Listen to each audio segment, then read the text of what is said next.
તો મિત્રો મેં તો વિડીયો બનાવવાના બંધ કરી દીધા છે, પણ તમે આ વિડીયો જુઓ, હજી આ લોકો ચેડ મેલતા નથી. મનમાં એમ થતું છે નાથબારા કેમ મેલ્યા, પણ અહીંયા ગયા તા બધા અને કીધું ભાઈ આવીને સમાજ છે, મા બાપ ગંગા કહેવાય તો માફી માગી લે.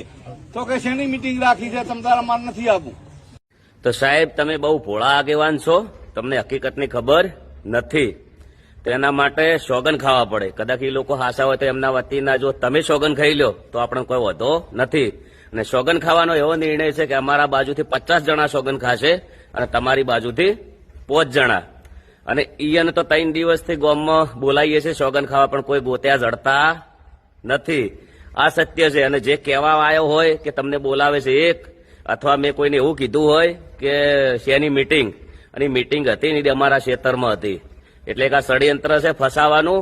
તમે તો બેઠા બેઠા આવેદન આપી શકો છો, તો એનું હકીકત જાણવી પણ જોઈએ.